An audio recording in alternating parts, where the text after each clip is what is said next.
tal amigos? Bienvenidos a esta nueva emisión de Diálogo de CGTN en español. Les saluda Jia Yaping desde Beijing. Entre los días 3 y 5 de septiembre, la novena cumbre de líderes del grupo BRICS se celebrará en Xiamen, ciudad costera en la provincia suroriental de China, Fujian. Una de las tareas más destacadas de la cumbre de este año es explorar el modelo de ampliación BRICS Plus. Además, la manera de perfeccionar el mecanismo de cooperación de BRICS también será un punto muy importante a discutir durante la cumbre. En este programa vamos a analizar algunos de los temas más candentes relacionados con el desarrollo del mecanismo BRICS. En el estudio tenemos como invitado al doctor Evandro Meneses de Carvalho, experto en temas sobre BRICS y también profesor de la Universidad de Derecho de la Fundación Getúlio Vargas de Brasil.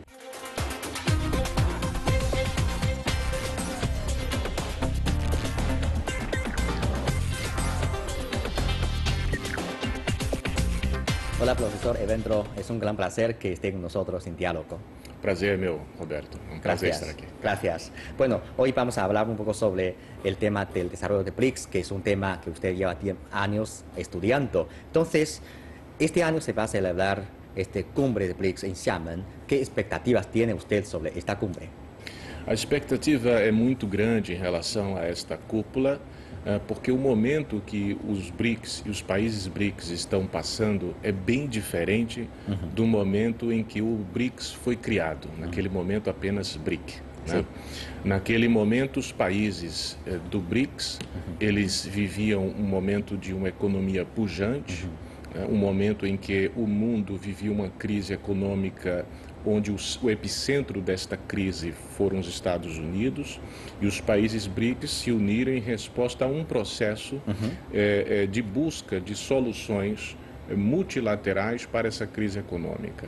Eles tinham condições para isso porque a economia desses países estavam indo muito bem. Sim. Hoje a situação é um pouco diferente, né? O Brasil vive uma crise econômica e política que se estende e é grave. A África do Sul tem a sua economia em 1% no máximo, né, de crescimento. A Rússia tem os seus problemas geopolíticos. China e Índia são os dois países que ainda mantêm um crescimento econômico significativo.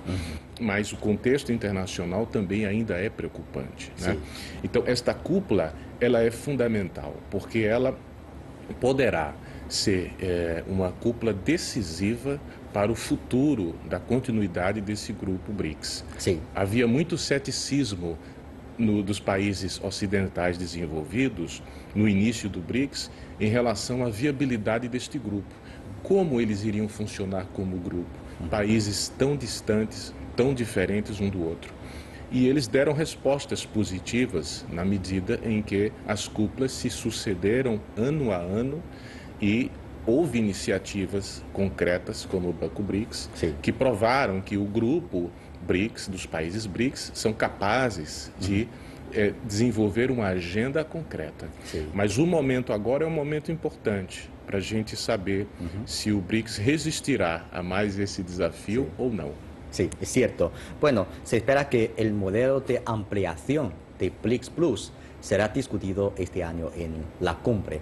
Entonces, estamos muy interesados en saber, según su observación, cuáles podrían ser la forma de ampliar este grupo, de qué manera, por ejemplo. Esse é um tema importantíssimo que foi trazido pelo ministro das Relações Exteriores da China, o Wang Yi, e que, de fato, gerou um debate intenso, pelo menos na academia, entre os estudiosos, né, que estudam BRICS, em relação à viabilidade, em relação à pertinência de se falar em BRICS Plus nesse momento. Né? Quando analisamos os estudos, os prognósticos da economia dos países em desenvolvimento, feitos pelo Banco Mundial, percebemos que há uma expectativa positiva em relação à economia dos países em desenvolvimento para os próximos anos.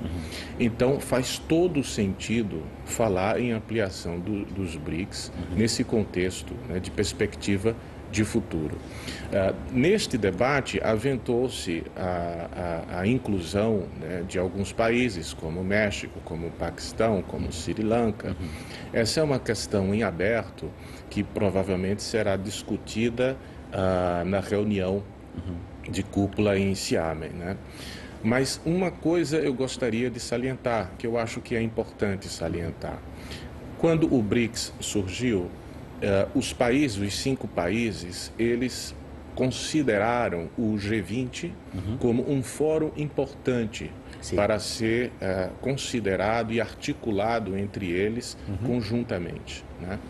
Então, o G20 se colocou desde o início para os países BRICS como um fórum importante. E isso em razão da crise de 2008, onde os países BRICS e outros em desenvolvimento transmitiram uma mensagem para os países do G7, os países desenvolvidos. Sim. E que mensagem era essa? Né? Que a crise econômica mundial não será resolvida apenas pelos países desenvolvidos. Será preciso uma participação significativa no processo decisório dos países em desenvolvimento. E por essa razão, o G20 seria o fórum principal para resolver os problemas da economia mundial. Então, o BRICS Plus, ele, de certo modo, ele se coloca num contexto, deve se colocar nesse contexto, nessa direção original dos países BRICS. Sí, es cierto. Bueno, usted acaba de mencionar también que México podría ser los objetivos de la ampliación de BRICS Plus. Entonces, a su juicio, ¿de qué forma esta ampliación podrá cambiar este mecanismo de BRICS? Essa é uma questão em aberto, porque precisa ainda ser discutida pelos países. Alguns não se pronunciaram formalmente a respeito dessa proposta, a exemplo do Brasil, que até agora não sabemos qual a posição do governo em relação a isso. Tem uma questão importante que precisa ser ressaltada. Quando o ministro das Relações Exteriores da China, ele menciona o BRICS Plus, ele fala em tornar o BRICS Plus uma plataforma, a maior plataforma, né, de cooperação Sul-Sul. Então, isso nos dá um sinal, um indício do que se pretende com o BRICS Plus. Seria a ampliação do BRICS, mas na direção dos países em desenvolvimento. Essa é uma diferença importante, porque quando os países BRICS criaram o Banco BRICS, o novo Banco do Desenvolvimento, New Development Bank, eles, dentro do acordo do Banco BRICS, há a possibilidade de que países desenvolvidos possam aderir ao banco, com limitação de ações. Né? Eles podem, salvo engano, ter até 20% das ações do banco, os países desenvolvidos. Os investimentos do Banco BRICS só vão para os países em desenvolvimento. Né? Bom, mas o Banco BRICS admitiria países desenvolvidos. A proposta do BRICS Plus, tirando aí como referência, tendo como referência a opinião, o discurso do ministro das Relações Exteriores chinês, quando fala em ser uma plataforma para a cooperação Sul-Sul, indica que essa ampliação ela admitirá o ingresso dos países em desenvolvimento. Então, nesse contexto, é importante considerar as regiões onde os 5 países BRICS têm uma presença importante. Né? Então, o BRICS tem uma presença em vários continentes. No caso da América do Sul, ou no contexto americano, das 3 Américas, faz todo sentido a proposta de discussão a respeito da inclusão do México e também da Argentina, me parece. Até porque o Brasil e a Argentina já têm uma longa história de cooperação que vem de maneira exitosa desde os anos 80, que culmina nos anos 90 com a criação do Mercosul. E o México e a Argentina são parte do G20. Então faz todo sentido mencionar a possibilidade desses 2 países, sem exclusão de outros, né, no contexto de serem países em desenvolvimento, integrarem o BRICS Plus. Sí, podemos imaginar que este mecanismo de BRICS va a representar o tener una representación más amplia de los intereses de los países emergentes y países en desarrollo. Claro, el año 2017 es considerado como el año del inicio de la segunda década del mecanismo de cooperación de BRICS. ¿Cómo fue el camino que ha transcurrido este mecanismo en sus primeros 10 años? Vamos a conocerlo en el siguiente video. El término BRIC fue empleado por primera vez en 2001 por un banco norteamericano, el Goldman Sachs, para definir al grupo de economías emergentes de dimensiones e influencia crecientes en la economía mundial. Así, BRIC corresponde a las letras iniciales de Brasil, Rusia, India y China. En 2009 se inauguró la primera reunión formal del grupo en Ekaterimburgo, Rusia. En diciembre del año siguiente, Sudáfrica se sumó oficialmente al grupo de estados emergentes BRIC en la tercera cumbre, y a partir de entonces el grupo pasó a llamarse BRICS. En estos años, los intercambios y la cooperación entre los países BRICS se ha desarrollado en casi 30 áreas diferentes, tales como la agricultura, ciencia y tecnología, educación, cultura, gobernanza y seguridad de Internet, seguridad social, propiedad intelectual, salud, turismo y laboratorios de ideas. Además, los países miembros crearon en su quinta cumbre en Durban, Sudáfrica, el Consejo Empresarial y el año siguiente establecieron el nuevo Banco de Desarrollo en Fortaleza, Brasil, para promover el progreso de los 5 países. En 2016, el nuevo Banco de Desarrollo del BRICS concedió 1.500 millones de dólares en préstamos para 7 proyectos, la mayoría de ellos centrados en las áreas de ecología e infraestructuras. Actualmente el banco ya cuenta con 23 proyectos en diversas etapas de preparación para los próximos 2 años, con préstamos que suman un total de 6.000 millones de dólares. China, que asumió este año la presidencia rotatoria del grupo el 1 de enero de 2017, organizará la 9ª cumbre de líderes del grupo BRICS este septiembre en la ciudad costera de Xiamen, en la provincia de Fujian. El presidente de China, Xi Jinping, afirmó que el país trabajará con el resto de miembros del BRICS para impulsar la cooperación a un nuevo nivel y construir una asociación más amplia. Bueno, profesor, si contamos desde el año 2016, año en que se celebró la primera reunión de cancilleres de los países BRICS, hasta ahora este mecanismo de cooperación ha transcurrido 10 años, y este año, claro, el año 2017 es el inicio de una nueva década de este mecanismo. Entonces, ¿cómo valora usted los logros o progresos de este mecanismo en su primera década?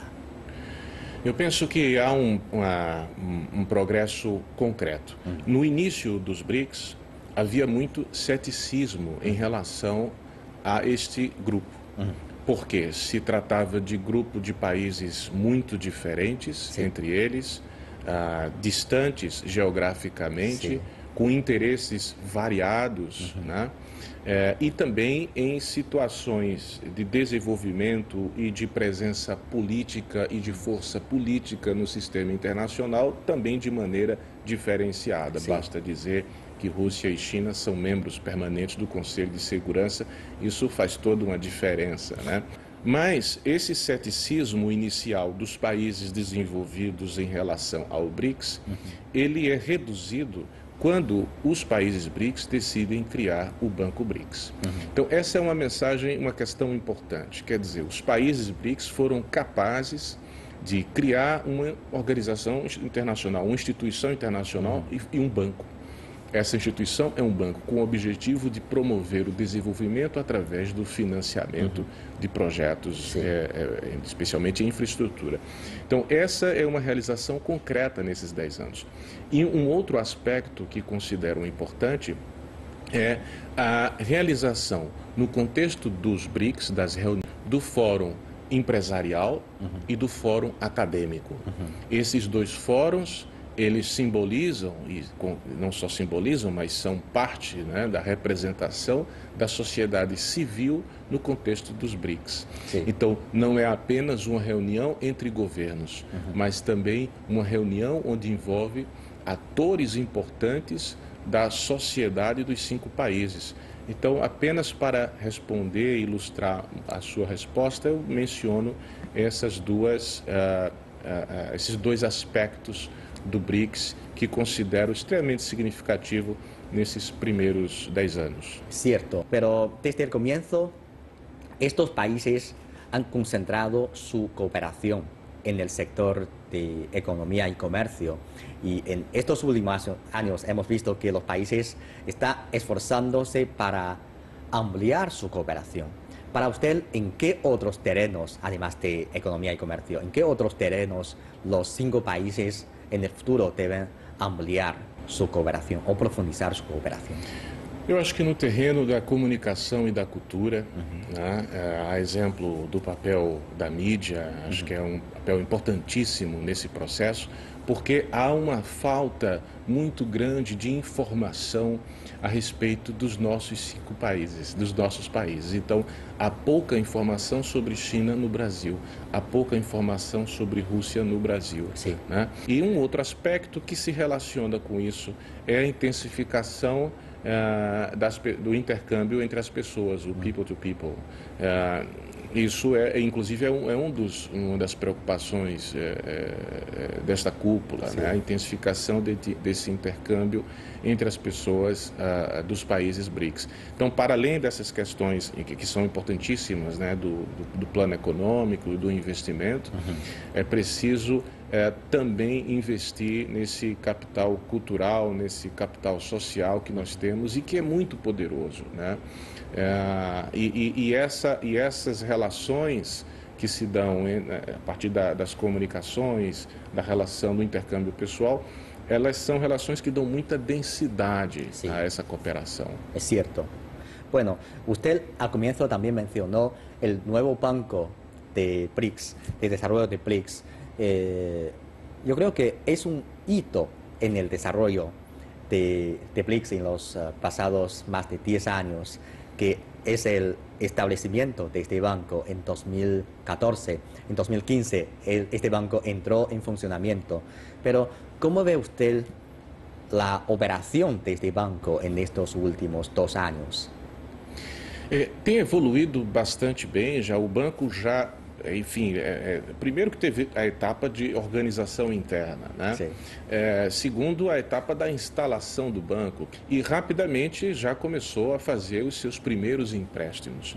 Ressaltar que o banco emitiu títulos verdes, né?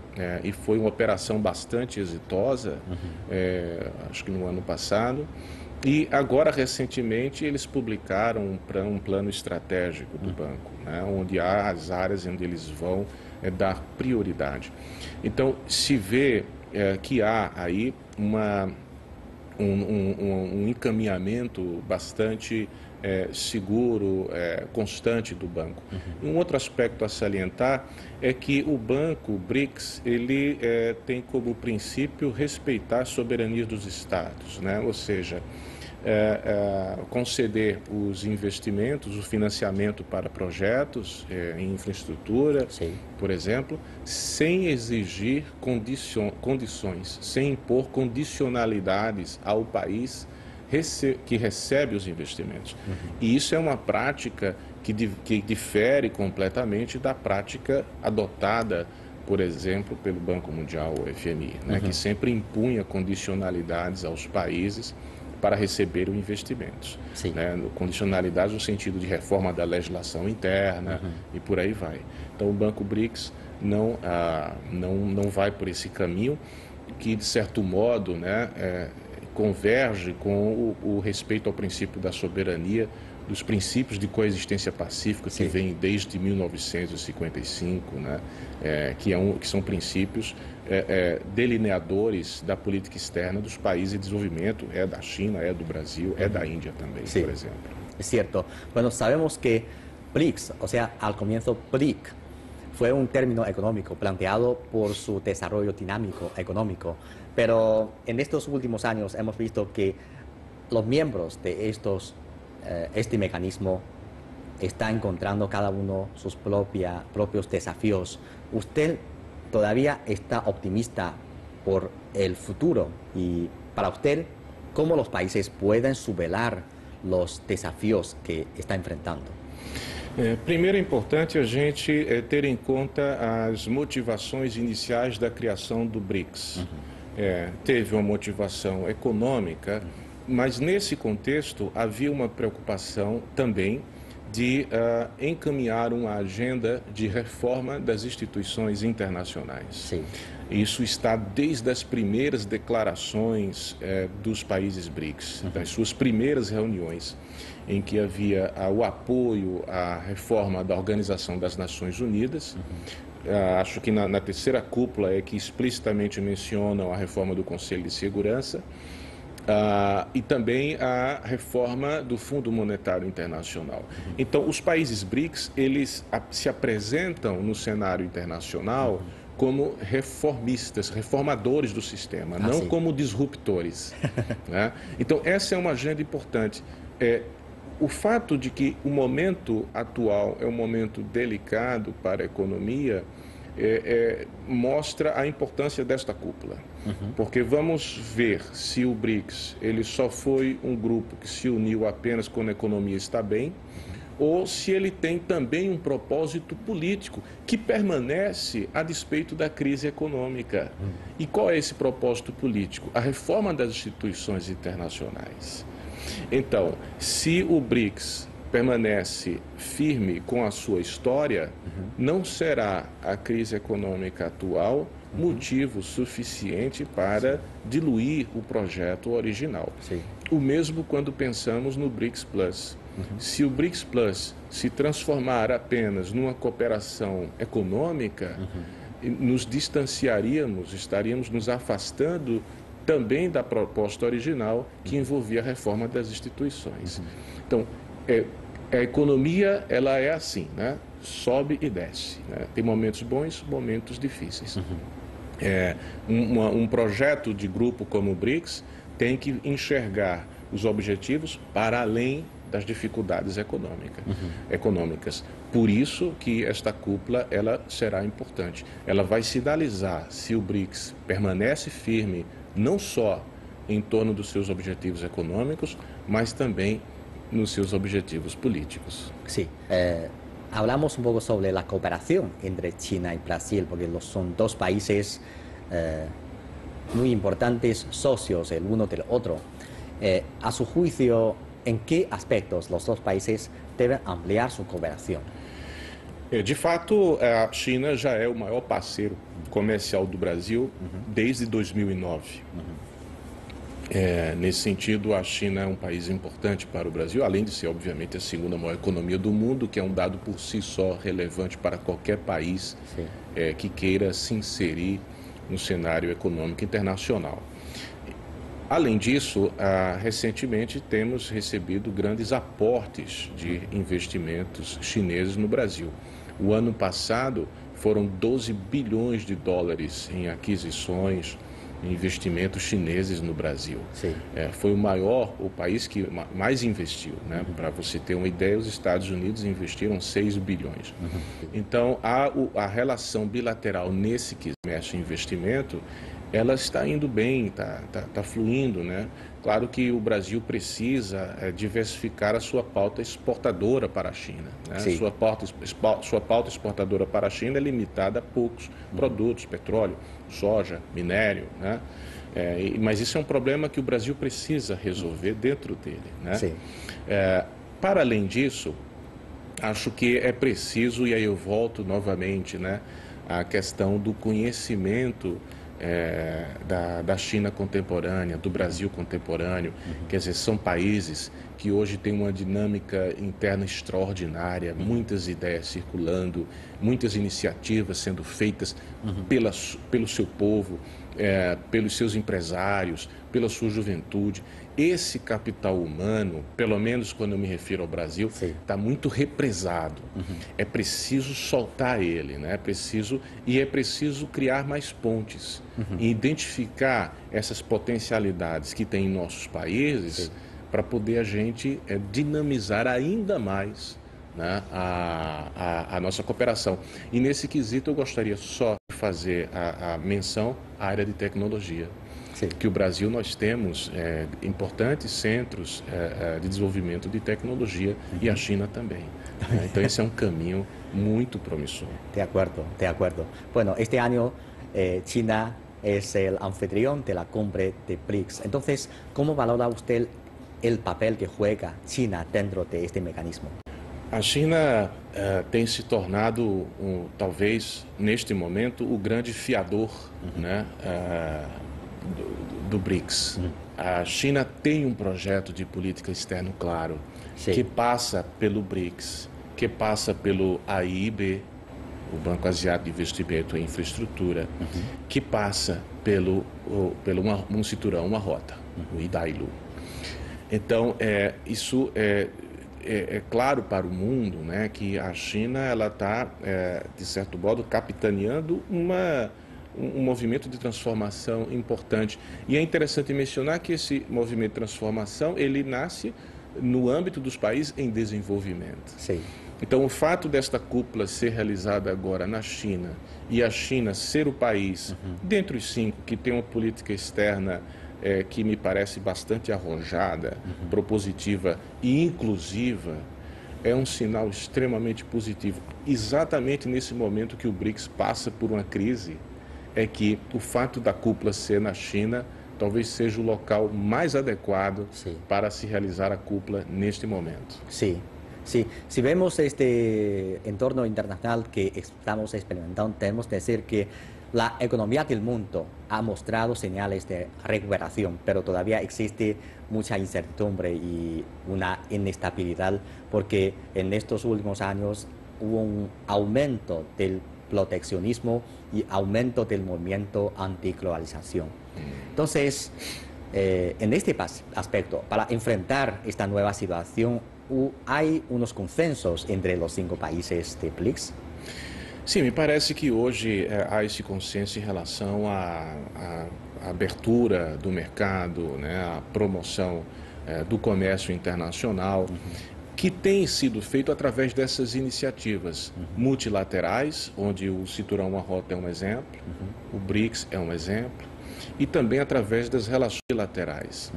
É importante mencionar que o multilateralismo e essa abertura do comércio internacional hoje tem encontrado na China um grande defensor e um grande patrocinador. Basta lembrar o discurso do presidente Xi Jinping na abertura do Fórum de Davos, o Fórum Econômico de Davos, em que ele menciona a importância da globalização, de se fortalecer o comércio internacional.